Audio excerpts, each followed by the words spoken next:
A reportagem que você vai ver agora certamente te deixará indignado. Porque nossa vida seria mais fácil, seria mais barata. O Brasil lucraria mais e poluiria menos, simplesmente se soubéssemos ou pudéssemos usar os rios que cortam todo o país. Exemplo, economizaríamos quase 4 bilhões de reais por ano, 4 bilhões, e tiraríamos milhares de caminhões das nossas estradas. Começa agora mais um episódio da série especial Brasil, quem paga é você. A reportagem é do Marcos Lozecan. Navegar não somente é preciso, mas sobretudo é possível no Brasil, que tem 63 mil quilômetros de rios, lagoas, represas e canais que podem ser usados para navegação. Só que nem um quarto desses percursos navegáveis é aproveitado. O meio de transporte mais barato que existe e que permitiu a expansão das fronteiras do Brasil colonial é hoje considerado um projeto naufragado em descasos e burocracias da República. Apenas 7% de todas as cargas brasileiras são transportadas por hidrovias. Pelas contas da Confederação Nacional dos Transportes, pelo menos metade dos produtos made in Brasil poderia circular por rios. Mas isso se tais caminhos estivessem, de fato, abertos. O Fantástico viajou por 5.700 quilômetros de rios para mostrar o que faz o transporte fluvial brasileiro encalhar.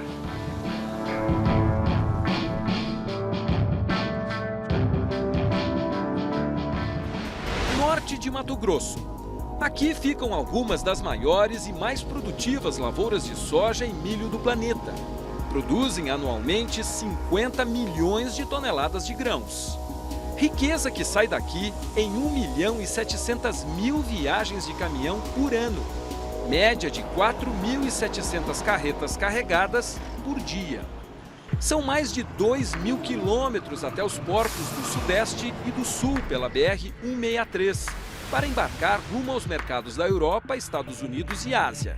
Se fosse via Teles Pires, um rio que corre bem no meio das lavouras, os produtos chegariam ao porto de Santarém, de lá para o Oceano Atlântico. Uma economia de mais de 4.000 quilômetros até os mercados externos. Uma saca de milho aqui na região vale em média R$ 9,00. Para transportar essa saca até o Porto de Santos pela rodovia, o custo do frete chega a R$ 18,00, o dobro do valor do produto. Se a hidrovia Teles Pires fosse navegável, o frete cairia para menos de R$ 1,00 por saca. Segundo a Associação dos Produtores da região, só com combustível o Brasil economizaria R$ 2 bilhões de reais por ano. O transporte hidroviário ele tem essas características em termos de custo e de eficiência energética e também em aspectos relacionados à questão de emissão, ele é imbatível. Os reservatórios de 5 hidrelétricas de médio porte já em construção vão tornar o Teles Pires largo e profundo o suficiente para navegação ao longo de 850 quilômetros até o rio Tapajós. Só que faltou planejar a construção das eclusas. Sem elas, as represas se tornarão gigantescos paredões intransponíveis.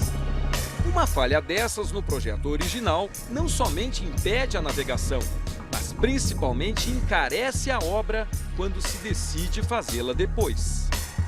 Foi o que aconteceu em Tucuruí, no Pará. A hidrelétrica ficou pronta na década de 80. Aqui também não constava do projeto a construção de eclusas. Resultado: a obra acabou ficando 10 vezes mais cara. O sistema de eclusas da represa de Tucuruí é uma obra faraônica feita para transpor um degrau de 71 metros de altura entre o nível do rio Tocantins e o do reservatório da usina, que fica lá no alto. Essa obra custou 1 bilhão e 600 milhões de reais, uma fortuna, e levou 3 décadas para ser concluída, mas até agora não abriu caminho para o progresso. É que no meio desse caminho há pedras. É um labirinto de 43 quilômetros de rochas entre Marabá, onde começaria a hidrovia, e o lago de Tucuruí.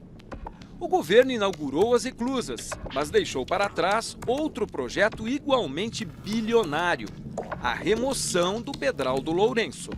As previsões mais otimistas apontam um investimento estimado em pelo menos 900 milhões de reais para retirar essas pedras daqui. As mais pessimistas chegam a 2 bi. Enquanto o dinheiro não sai do cofre e os projetos não saem das gavetas, o rio Tocantins, aqui na região do Pedral do Lourenço, só pode ser navegado no período de seca por pequenas embarcações como esta. Pelo calendário do Ministério dos Transportes, essas pedras já não deveriam estar mais aqui desde julho de 2011. Mas a obra nem começou. Segundo o Departamento Nacional de Infraestrutura de Transportes, o DENIT, o projeto estava muito caro. Você constrói a maior eclusa do mundo, que é a Tucuruí, mas não consegue resolver um problema de um pedral que existe logo na sequência. Então, na prática, a eclusa não tem utilidade alguma. O orçamento deste ano do Ministério dos Transportes destina apenas 400 milhões de reais para todas as hidrovias. Menos da metade do mínimo necessário só para retirar o pedral. Mesmo assim, o ministro afirma que as obras estão nos planos do governo. É um elefante branco? Não. É um elefante e a gente quer montar depois desse elefante e transformar a hidrovia na realidade. Hidrovias também desafogariam as estradas no transporte de produtos agrícolas. Aqui tem capacidade de cada comboio levar em torno de 1.000 caminhões. Então, a substituição é muito grande desse transporte rodoviário para esse transporte hidroviário. O mundo inteiro faz questão de navegar seus commodities de maneiras mais econômicas e mais viáveis, fazendo canais, inclusive. E nós temos a dádiva divina de rios, pequenas obras de adequação, não fazemos e estamos desperdiçando essa eficiência. Os produtores buscam alternativas. Uma delas seria o Rio Madeira. Para isso, bastaria levar as cargas até Porto Velho. O problema é a situação do porto, que de organizado só tem mesmo o nome na placa. Dos 3 guindastes instalados há 30 anos, 2 são sucatas. Nós ainda transportamos mais de 4 milhões de toneladas só pelo Porto de Porto Velho nas condições que vocês estão vendo. Se tivesse um porto à altura, nós já estaríamos aí aproximadamente com 8 milhões, 7 milhões de toneladas. Outro problema para os navegadores do Madeira é o assoreamento. Bancos de areia surgem no caminho das balsas. O pior é quando a dragagem não evita os encalhes. Cada metro cúbico de terra e areia que esta draga retira do fundo do rio custa aos cofres públicos R$ 6,50. São mais de 6 milhões gastos este ano. Neste trecho do Madeira, um trabalho inútil. Flagramos a draga operando a mais de 500 metros do canal usado pelas balsas. hoje o canal mesmo, em definitivo, está por aqui. O gerente da obra explica que o plano de dragagem é feito em cima de cartas hidrográficas de 3 anos atrás, quando a obra foi licitada. O canal muda. De um ano para o outro muda. O que acontece? A licitação demora, já tem um tempo certo para sair, e ela é baseada em estudos anteriores, né? É mais 6 milhões de reais que vai madeira abaixo aí. O diretor do DENIT, Jorge Frache, só ficou sabendo do erro na dragagem durante a entrevista em Brasília. Ele prometeu parar o trabalho até que um novo estudo hidrográfico seja feito no Madeira. A empresa que vai fazer um trabalho desse, ela tem a obrigação de se situar no terreno. De se situar.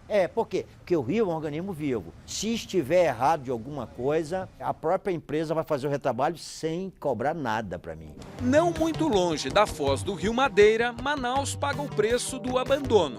O porto, que pelos projetos deverá receber navios de passageiros durante a Copa do ano que vem, é do começo do século passado.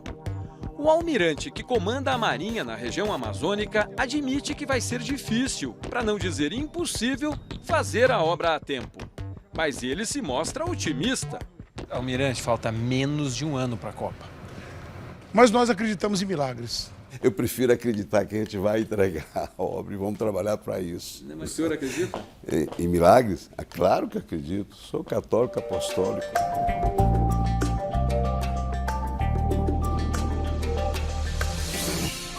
orgulho dos paulistas, a Tietê-Paraná, projetada há 70 anos, é a mais antiga e ainda a melhor hidrovia do Brasil.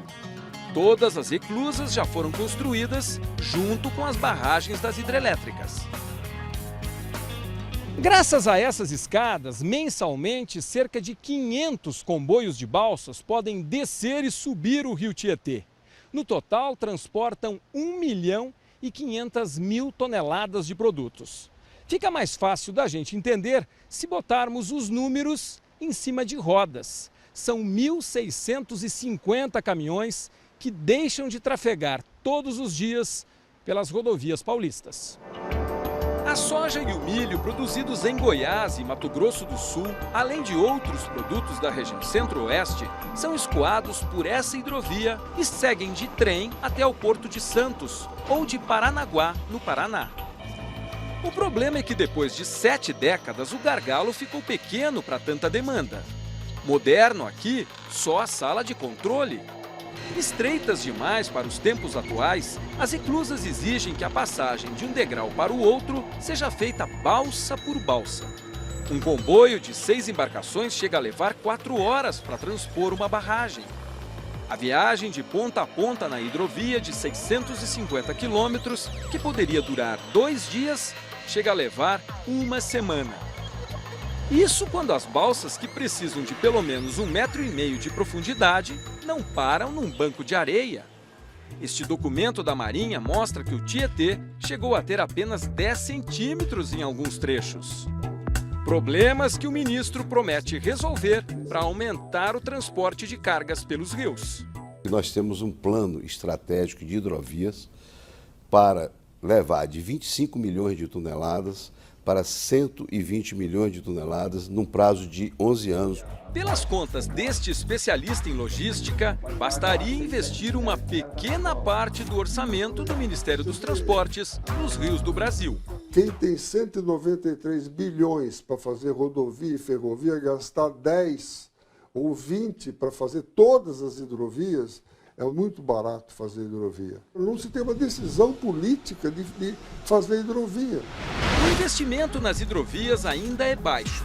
Os projetos geralmente têm falhas.